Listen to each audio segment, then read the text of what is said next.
December 7, 1941. Pearl Harbor, territory of Hawaii. The same morning, Japanese carrier aircraft swept across American naval installations. Another Japanese force moved into position across the Pacific. Submarines. Dozens of them. Sleek, modern, impressive vessels. The Japanese submarine force that descended on the American Navy that December morning numbered approximately 70 ocean-going boats. Many represented the cutting edge of underwater design. The massive I-class submarines could circumnavigate the globe. They carried aircraft. They possessed sophisticated equipment. Japanese submariners were trained extensively, confident in their capabilities, and proud of their service. Yet within 3 years, American submarines would transform the Pacific into a hunting ground where Japanese shipping became increasingly impossible to protect, where supply lines that sustained the Japanese war effort would be systematically severed, and where the arithmetic of industrial production would write a story no amount of courage could overcome. The story of how this transformation occurred is not primarily a tale of dramatic naval battles or heroic last stands. It is instead a story about industrial capacity meeting technological innovation, about the systematic application of superior resources against an opponent attempting to sustain an empire across an ocean it could no longer control. Most critically, it is a story about the moment when Japanese naval planners understood that their own submarines, impressive as they were, represented only a fraction of the undersea threat they faced. The threat wasn't individual Japanese submarines being hunted and destroyed, though that was happening with increasing frequency. The real threat was the systematic destruction of Japan's merchant marine by American submarines working in coordinated patterns, using technologies Japan couldn't match, and operating with industrial support that made their campaign mathematically unsustainable for Japanese defenses. If you're enjoying this deep dive into the story, hit the subscribe button and let us know in the comments from where in the world you are watching from today. The American submarine force that entered World War II in December 1941 was substantially smaller than Japan's. The United States possessed approximately 113 ocean-going submarines at the war's beginning, many of them older designs, many undergoing modernization.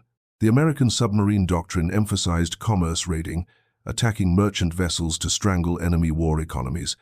The Japanese doctrine emphasized fleet support, protecting naval assets, conducting reconnaissance, and preserving submarines for tactical operations against enemy warships. This strategic divergence would prove catastrophic for Japan. While American submarines were legally freed to hunt merchant vessels, Japanese submarines were frequently withheld from commerce raiding, reserved instead for operations against military targets that were increasingly well defended and increasingly rare as the war progressed. The early months of American submarine operations were plagued by problems that nearly broke the campaign before it began. The Mark 14 torpedo, the weapon that armed American submarines, carried fundamental design flaws that made it nearly useless in combat. The magnetic detonator, designed to explode beneath target ships using the Earth's magnetic field, detonated prematurely or failed to detonate entirely. The contact detonator was unreliable. The depth control mechanism ran torpedoes at depths deeper than intended, causing them to pass harmlessly beneath targets. For nearly 2 years, American submariners fired at Japanese vessels, watched explosions fail to occur, and reported targets that should have been destroyed returning safely to port. The frustration was immense. A submarine positioned perfectly for attack, firing expensive torpedoes at close range, watching the weapon run toward the target, only to see nothing happen. Or worse, seeing the torpedo strike and pass through the target without detonating. American submariners in the field understood the problems. They conducted their own testing, often against explicit orders from the Bureau of Ordnance in Washington, which insisted the torpedoes were functioning correctly. These submariners modified their own weapons, improvising fixes, testing solutions. Gradually through this process, the defects were identified and corrected. By September 1943, the Mark 14 torpedo had been fixed. Simultaneously, the Mark 18 electric torpedo entered service. This weapon left no wake, giving targets no warning. It represented a significant technological advance. The psychological shift this created among American submariners was profound. They now possessed weapons that worked reliably. They understood their boats intimately. They possessed doctrine that emphasized aggressive tactics. They had been given, essentially, a license to wage economic warfare against Japan. The Japanese commercial fleet that Japan relied upon to sustain its war economy became the primary target. In 1941, Japan possessed an estimated 6 million tons of merchant shipping. This fleet moved vital materials across the Pacific and Indian Oceans. Rice from Southeast Asia fed Japanese cities. Oil from the Dutch East Indies fueled Japanese refineries. Tin, rubber, tungsten, all the raw materials Japan needed flowed across sea lanes that American submarines would now interdict. The Gato-class submarines that began entering service in 1941 embodied American submarine design philosophy. These boats measured approximately 309 feet long. They displaced approximately 1,900 tons when submerged. They could travel approximately 10,000 nautical miles at 12 knots, remaining on patrol for 50 to 60 days. They carried 24 torpedoes distributed among 6 bow tubes and 4 stern tubes. They were tough boats, capable of operating reliably, and designed for mass production using standardized components. Between 1941 and 1943, American shipyards built 77 Gato-class submarines. More would follow as improved variants. But the Gato-class represented the workhorse of American submarine operations. These boats would account for a significant portion of American submarine successes throughout the Pacific War. The industrial capacity that produced Gato-class submarines was staggering. American yards were building submarines at rates that shocked even American naval planners. When a submarine was sunk in combat, replacement boats were already under construction, already launched, already being prepared for patrol. Japan, by contrast, was struggling to replace submarine losses with new construction. Submarines damaged in combat waited months for repairs due to parts shortages and facility limitations. The technological foundations of American submarine superiority extended beyond torpedoes and boat design. American submarines possessed radar sets that could detect surface contacts at ranges exceeding 20 miles in good conditions. Most Japanese submarines lacked radar entirely until late 1944, and when they finally received it, the systems were inferior to American equivalents. American submarines possessed sonar systems that could detect other submarines and underwater obstacles. American submarines possessed fire control systems that automatically calculated firing solutions, accounting for target course, speed, range, and torpedo characteristics.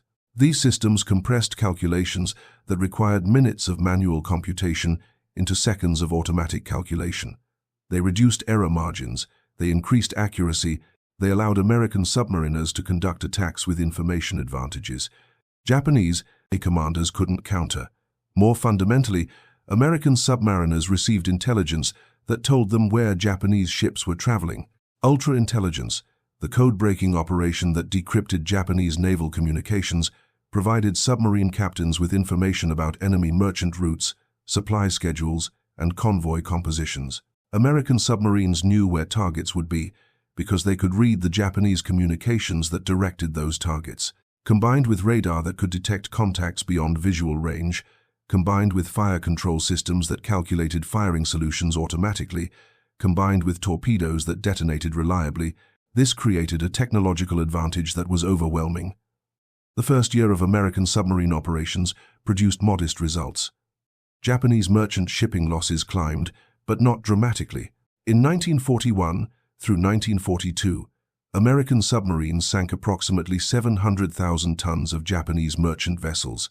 This represented significant damage, but not yet the scale of destruction that would characterize later years. The problem was that American submarines were still relatively few in number, still operating with unreliable weapons, still learning tactics against an enemy that was learning to defend against submarines. But by 1943, the transformation accelerated. American submarine production was surging. American submariners had corrected torpedo problems. American submarines were operating in coordinated groups, sharing intelligence, concentrating on high-value targets. In 1943 alone, American submarines sank approximately 1.3 million tons of Japanese merchant shipping. The rate of destruction doubled. The exchange began to become mathematically untenable for Japan. Japanese shipyards were producing roughly 120,000 tons of merchant shipping per year at peak production. American submarines were destroying more than that every month. Japan was losing shipping faster than it could be replaced. The supply lines that sustained the Japanese war effort began to constrict. By 1944, American submarine operations reached their apex. 492 Japanese merchant vessels totaling 2.387 million tons were sunk by submarine attack that single year. That represented the destruction of more than one ship per day. In some months, American submarines were sinking more than 100,000 tons of shipping weekly. The cumulative effect was catastrophic. Japanese maritime capacity that had stood at 6 million tons in 1941 had fallen to 2 million tons by August 1945. The vast majority of remaining vessels were either damaged in port or operating in coastal areas where submarine operations were extremely hazardous. The supply lines had collapsed. The materials that Japan needed were trapped overseas. The war economy was strangling. Japanese military planners began to understand the magnitude of the disaster. Naval commanders like Admiral Isoroku Yamamoto, who had warned the Japanese government that Japan could fight America for 2 years but could not sustain a longer war, watched submarine reports document a slow-motion catastrophe. Japan's merchant marine was being dismantled, ship by ship, convoy by convoy, route by route. There was no adequate defense. Japanese escorts were few in number and equipped with inferior sonar and detection equipment. Japanese anti-submarine weapons were less effective than American equivalents. Japanese submarine production couldn't replace losses fast enough to sustain submarine operations, let alone defend against American submarines, destroying Japanese shipping. One of the most devastating American submarine campaigns occurred in the waters off Japan itself. The East China Sea and the waters surrounding the Japanese home islands became hunting grounds, where American submarines operated with increasing frequency. In 1944 and 1945, American submarines sank hundreds of Japanese merchant vessels within sight of Japanese shores. Merchant captains who had believed coastal waters offered protection from submarine attack found themselves under bombardment from American submarines that operated in these supposedly safe areas. The psychological impact on Japanese civilians and military alike was immense. The war was being brought to the home islands not through bombing alone, though that was occurring on an unprecedented scale, but through the systematic strangulation of shipping. The material reality of Japanese industrial capacity began to manifest in alarming ways. Japanese aircraft factories couldn't receive tin from overseas sources needed for specialized alloys. Japanese refineries received insufficient oil.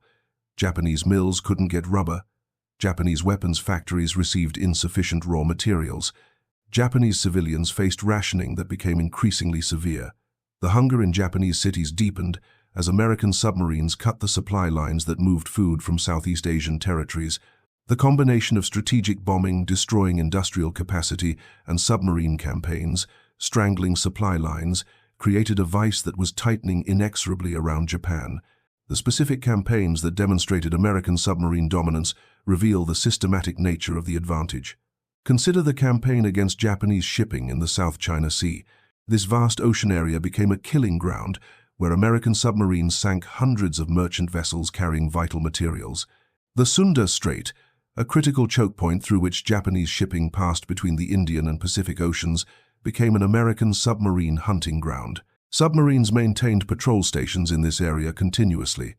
Japanese convoys passing through faced attacks that they had no adequate defenses against.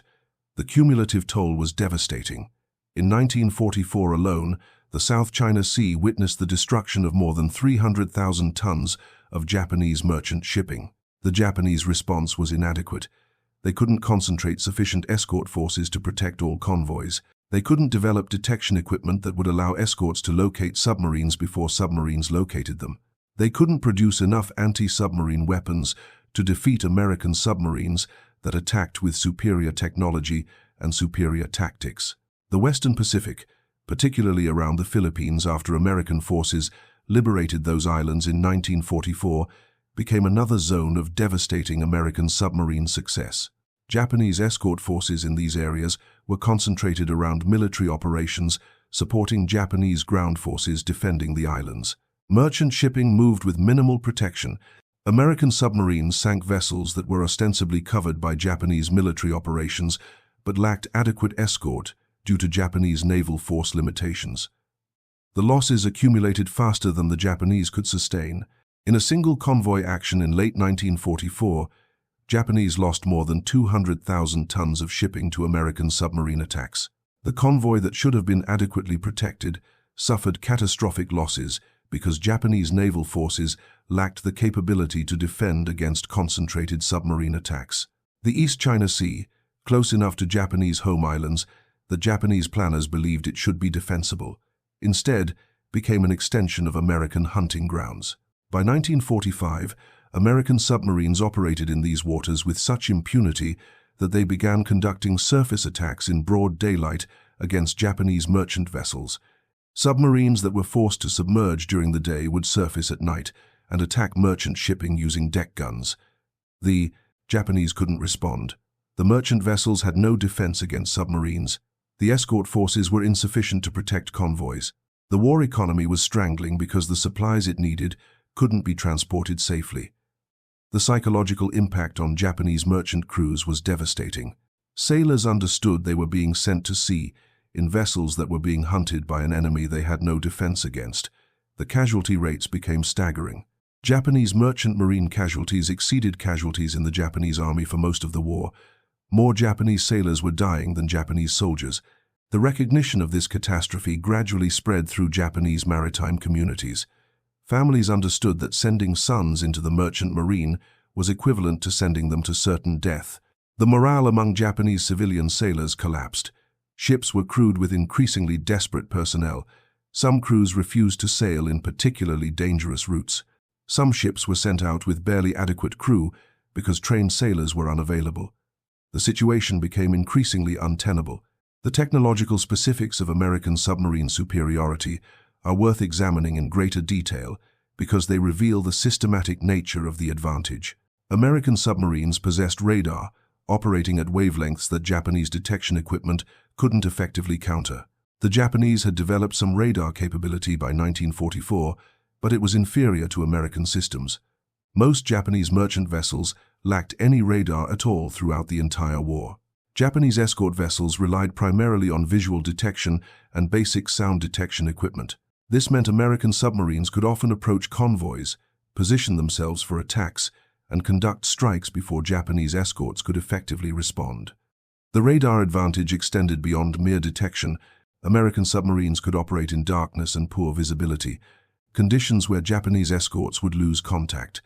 An American submarine could shadow a convoy at night, attacking and withdrawing without Japanese escorts being able to retaliate effectively. Japanese convoys operating at night faced threats they couldn't detect until it was too late. The torpedoes themselves embodied American technological sophistication. The Mark 18 electric torpedo entered service in 1943. This weapon operated silently, leaving no wake, giving targets no warning. It was faster and more reliable than earlier models. It was lethal in ways that Japanese defenses couldn't effectively counter. Japanese escort vessels had no reliable way to detect electric torpedoes until they struck. The weapon gave American submarines advantages that previous generations of submarines couldn't achieve. One American submarine attacking with Mark 18 torpedoes could achieve devastating results against convoys that lacked adequate sonar. The acoustic homing torpedo, designated the Mark 24 or codenamed Fido, represented another American technological advance that Japanese forces never adequately countered. This weapon could be dropped from aircraft and would autonomously track submarine propeller sounds until achieving impact. For submarines attempting to evade aircraft, this represented a deadly threat that required completely new defensive tactics. Japanese submarines and Japanese anti-submarine forces never developed equivalent weapons. The gap between American and Japanese torpedo technology was enormous. American torpedoes were reliable, accurate, and effective. Japanese torpedoes were generally reliable but lacked the technological sophistication American weapons possessed. More critically, Japanese couldn't produce torpedoes in quantities approaching American production. American submarines carried 24 torpedoes on patrol. If they fired half their complement in a successful attack, they could resupply and conduct another patrol. Japanese submarines, by contrast, were often constrained to fire conservatively because replacement torpedoes weren't guaranteed to be available when the boat returned to port. The technological gap extended to communication systems. American submarines possessed superior radio equipment and encryption systems that allowed them to communicate with Naval Command and with other submarines conducting coordinated operations. The submarine force developed a system where American submarines in the same area could share intelligence about enemy convoys. One submarine detecting a convoy could radio other submarines in the area, allowing multiple boats to coordinate attacks against the same convoy. Japanese submarines possessed less capable communication systems, reducing their ability to coordinate with other boats or receive updated intelligence. American Submarine Command was organized to maximize the effectiveness of individual submarine operations. When intelligence arrived indicating a Japanese convoy would be in a particular area, American submarines were directed to that location. When a convoy was detected, other American submarines were vectored to the area. This coordination multiplied the effectiveness of individual submarines. Japanese command couldn't achieve equivalent coordination. The cumulative effect of these technological advantages was that American submarines operated in an information-rich environment where targets were known, where detection equipment was superior, where weapons were more effective, and where communication was reliable. Japanese convoys, by contrast, operated in conditions of increasing desperation, where threats multiplied faster than defenses could be developed. The industrial aspect of American submarine superiority cannot be overstated. Between 1941 and 1945, American shipyards built 314 submarines. This represented an extraordinary industrial achievement. Submarines were extraordinarily complex vessels. A single Gato-class submarine required approximately 140,000 parts, manufactured by contractors in 32 American states. The supply chains never failed. When submarines needed parts, replacements arrived immediately. When submarines were damaged, repair facilities with adequate capacity could restore them quickly. Japanese submarine production, while respectable at perhaps 130 submarines constructed during the entire war, couldn't match American production rates. More critically, Japanese submarines damaged in combat often waited weeks or months for repairs. Japanese submarine construction proceeded more slowly due to facility limitations and material shortages. Japanese submarines lost in combat were replaced at rates far slower than Japanese losses were occurring. By 1944 and 1945, the Japanese submarine force was a broken instrument. Experienced crews were being lost faster than training programs could replace them. New submarines entered service with crews that were less experienced than earlier boats possessed. The combination of submarine and anti-submarine operations created a cascading crisis for Japanese naval operations. American submarines were destroyed at rates far lower than Japanese submarines. American submarine losses in 1944 totaled approximately 11 submarines. Japanese submarine losses in the same year exceeded 25 boats. The exchange rate was becoming prohibitive for Japan.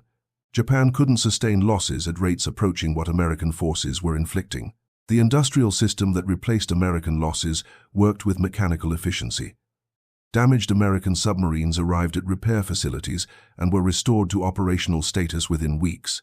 New American submarines arrived at the submarine base at Pearl Harbor and were immediately assigned to operational commands. The conveyor belt of submarines flowed without interruption. Japanese facilities couldn't achieve equivalent efficiency. Repair delays accumulated. New construction slowed as raw materials became scarce. The Japanese submarine force was gradually strangled by inability to replace losses and repair damage. The submarines that attempted to defend against American submarine operations proved inadequate for the task. Japanese destroyers and escort vessels were committed to fleet operations and coastal defense. Few were available for merchant convoy protection. Those that were available lacked the sonar capability to locate submerged submarines effectively. Japanese anti-submarine weapons were numerous, but less effective than American equivalents. Depth charges dropped by Japanese escorts sometimes damaged American submarines, but rarely achieved sinkings. American submarines possessed superior damage control that allowed them to survive attacks that would cripple Japanese boats. The cumulative recognition among Japanese military leadership that American submarine operations were achieving strategic victory through the systematic destruction of the merchant marine transformed Japanese strategic thinking. If Japan couldn't protect its shipping, if American submarines could destroy merchant vessels faster than Japan could replace them, if the war economy was strangling because critical materials couldn't be transported, then the war was unwinnable. This understanding crystallized not as a dramatic revelation, but as a slow accumulation of evidence across months and years. Japanese military leaders began to accept that they were fighting not just against American military forces, but against American industrial capacity and American technological sophistication that exceeded anything Japan could match. If you find this story engaging, please take a moment to subscribe and enable notifications. It helps us continue producing in-depth content like this. The famous submarine captains of the Pacific War accumulated substantial tonnage in their patrols. Commander Richard O'Kane, commanding USS Tang, sank 24 vessels totaling 93,700 tons before his submarine was sunk in October 1944. His patrols demonstrated the lethal effectiveness of American submarines operating with superior equipment against Japanese convoys that lacked adequate defense. Tang's record raid in late 1944 saw the submarine sink 5 Japanese merchant vessels in a single night. The attack demonstrated American submarine tactics at their most effective. Tang positioned herself ahead of a Japanese convoy during daylight hours while submerged. As darkness fell, Tang surfaced and attacked using deck gun fire and torpedoes. The Japanese convoy escorts responded with ineffective depth charges as Tang attacked repeatedly and then withdrew. The damage inflicted was devastating. 5 ships totaling approximately 27,000 tons were destroyed in a single engagement. After submarine torpedo attacks and subsequent interrogation at Japanese facilities, O'Kane survived the war and returned to America, where he was debriefed extensively regarding his submarine operations. Commander Eugene Fluckey, commanding USS Barb, conducted 15 patrols, during which he sank ships totaling over 95,000 tons. His final patrol in 1945 demonstrated American submarine capabilities at the war's end, when Barb attacked Japanese coastal convoys that had retreated to waters Japanese planners had believed were safe. Barb's greatest success came during her 11th patrol in 1944, when she sank 19 vessels totaling 83,000 tons. The patrol demonstrated American submarine operational doctrine at its most effective. Barb attacked merchant convoys, operating both submerged and on the surface, using radar to detect targets at night, using superior fire control systems to calculate accurate firing solutions, and using superior torpedoes that detonated reliably. The results were devastating to Japanese shipping. Commander Mush Morton, commanding USS Wahoo, established himself as one of the most aggressive submarine commanders.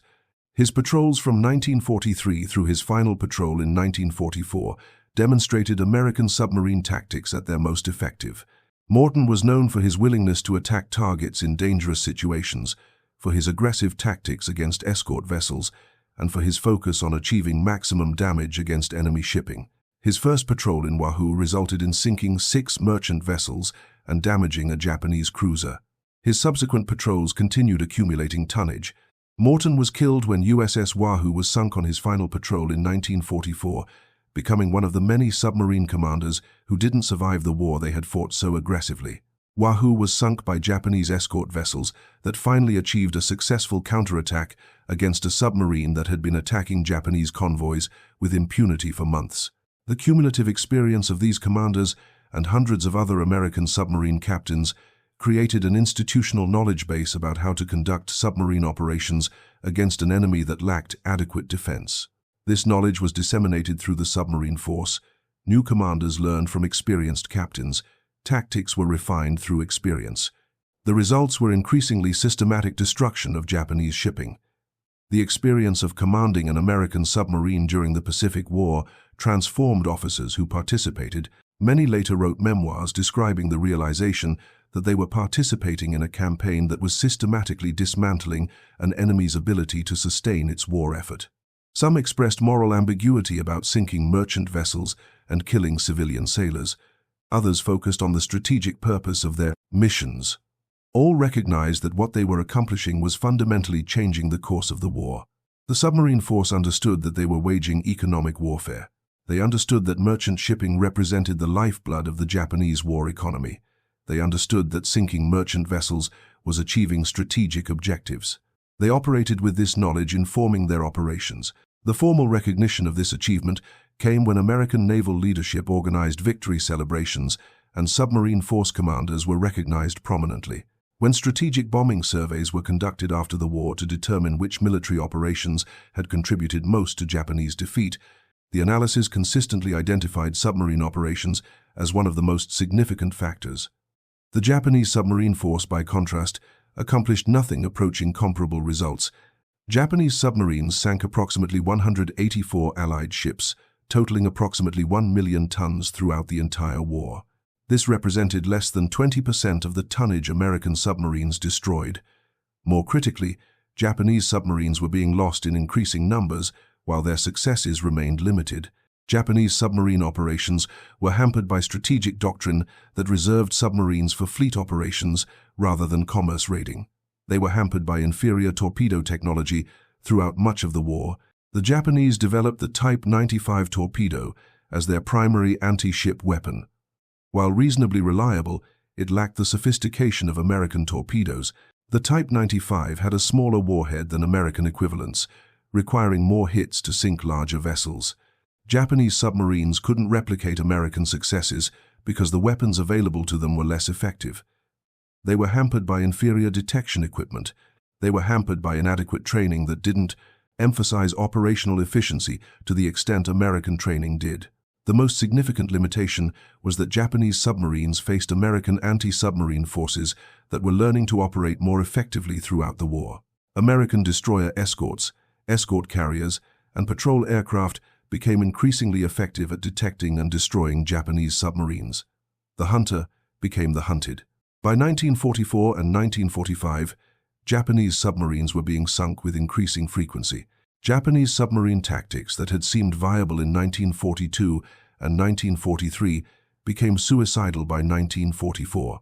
Japanese submariners understood this transformation gradually. They began to understand that their boats, impressive as they were being systematically hunted and destroyed by forces possessing superior technology and superior tactics. The massive I-class submarines that could circumnavigate the world and carry aircraft accomplished little in combat. The smaller but still impressive submarines operated with increasing futility. Japanese submariners began to understand that the ocean belonged to the Americans now. The vast distances of the Pacific that had seemed to provide security actually exposed Japanese shipping to American submarines that could patrol thousands of square miles of ocean. The speed of Japanese merchant convoys meant they couldn't evade submarines that had detected them at long range. The lack of adequate escort forces meant convoys that were attacked often suffered devastating losses, with minimal ability to retaliate. The mathematical accounting tells the story more clearly than individual incidents. From January 1943 through August 1945, American submarines sank approximately 3.4 million tons of Japanese merchant shipping. This represented nearly two-thirds of the 5.3 million tons total Japanese merchant losses during the war. The remainder was sunk by American surface forces, aircraft, or lost to accidents and other causes. American submarines alone destroyed the vast majority of Japanese civilian maritime capacity. The human cost of this systematic destruction was immense. Japanese merchant mariners, civilian sailors operating commercial vessels, suffered casualty rates among the highest of any group during the war. Approximately 130,000 Japanese merchant sailors died during the war, representing a casualty rate exceeding 100% of the merchant marine's original strength at the war's beginning, because the numbers expanded as the war progressed, but could never expand fast enough to replace losses. Japanese merchant vessels were being sunk faster than Japanese could train replacement crews. The material reality of American industrial capacity became increasingly apparent to Japanese naval personnel as the war progressed. Officers captured early in the war reported to interrogators that they had no concept of American production rates. The shipyards, the factories, the supply systems seemed to produce material in unlimited quantities. American submarines carried enormous quantities of supplies. American bases were stocked with spare parts, replacement weapons, additional supplies. The organizational efficiency implied by this abundance suggested capabilities Japan couldn't match. When Japanese prisoners were shown American facilities after the war, this impression was confirmed many times over. The scale of American industrial organization, the efficiency of production systems, the redundancy built into supply chains, all testified to capabilities that Japanese planners had underestimated dramatically. The formal Japanese surrender in August 1945 represented the final recognition of this reality. American submarines had been destroying Japanese maritime capacity for nearly 4 years. In that time, they had dismantled Japan's ability to sustain the economic activity necessary to continue fighting. They had accomplished this against an enemy that lacked adequate defenses. They had done so using technology that was superior and using tactics that evolved through experience into increasingly effective operations. The final accounting of American submarine operations reveals the decisive contribution submarines made to overall American victory. Approximately 100 million tons of shipping worldwide were sunk during World War II. American submarines accounted for 5.3 million tons of Japanese merchant losses. This represented the single largest cause of Japanese merchant shipping destruction. American surface forces accounted for less. American aircraft carrier operations accounted for less. The systematic destruction of Japanese shipping was accomplished by submarines. Japanese survivors and captured military personnel confirmed this assessment repeatedly when interrogated after the war. Cabinet ministers, surveyed after the war regarding the causes of Japanese defeat, consistently identified American submarine operations against Japanese merchant shipping as one of the primary factors. Some identified it as the single most important factor. The destruction of the merchant marine had prevented raw materials from reaching the Japanese homeland. It had strangled the war economy. It had made continuation of the war mathematically impossible, regardless of military capabilities or morale. The submarines that accomplished this destruction were operated by crews that understood their mission. They weren't just sinking merchant ships, they were strangling an enemy nation into submission. The crew members of American submarines knew this. They understood the economic importance of their missions. They understood that sinking merchant shipping was achieving strategic objectives. They operated with this knowledge informing their operations.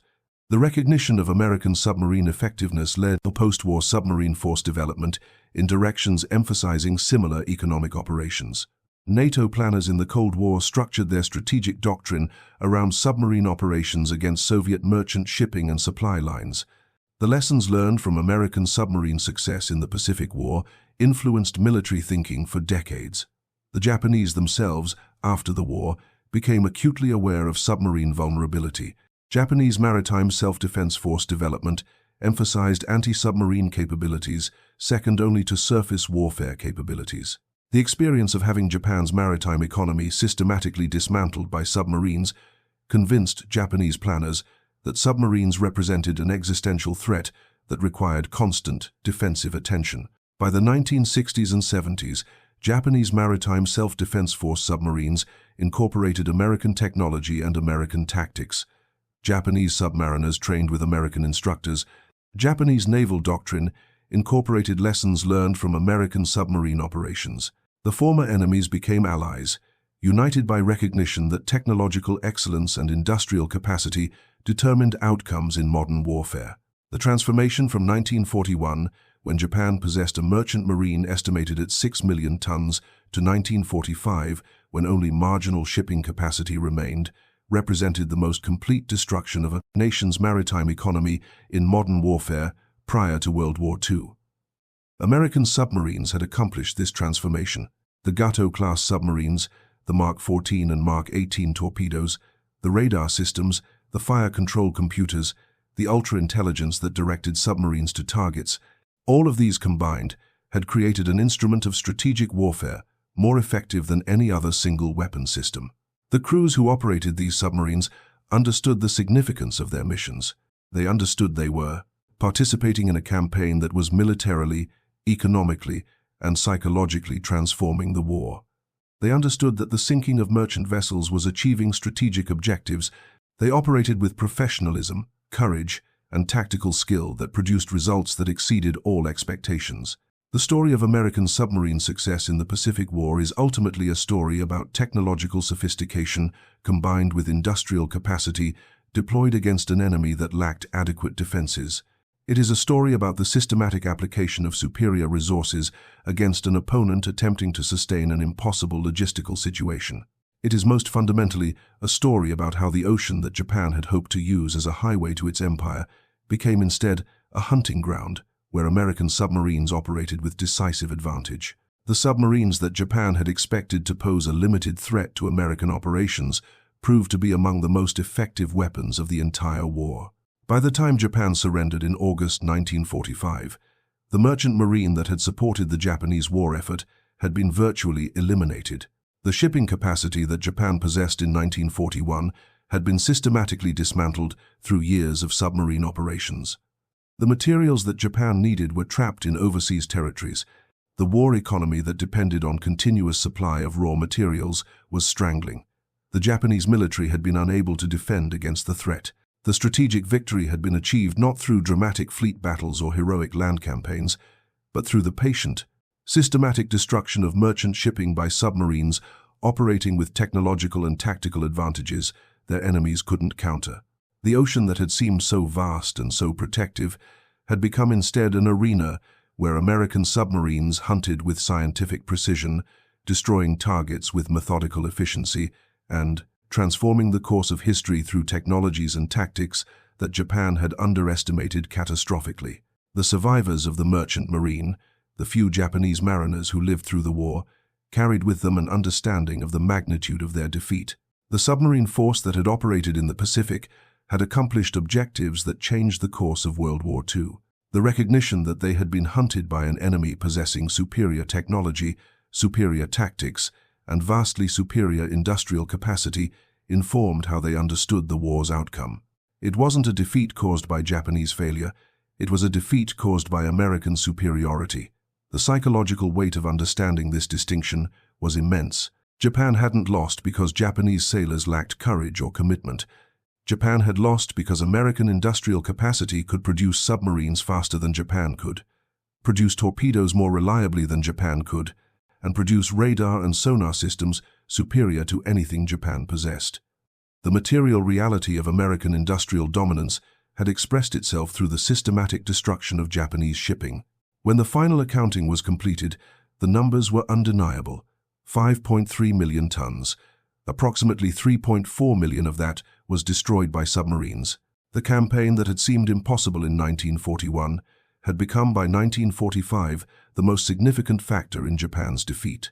The submarines that Japan had never expected to prove so devastating had instead proven to be the instrument of Japan's maritime destruction. They had transformed the ocean from Japan's supposed highway to empire into an arena of systematic annihilation.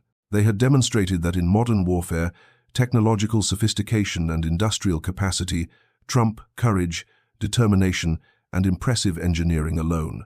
The ocean belonged to the nation that could project superior power across it. Japan learned this lesson through defeat. The submarines that American industry had produced, the torpedoes that American factories had manufactured, the radar and fire control systems that American laboratories had developed, all combined had written a story in statistics that no Japanese sailor could deny.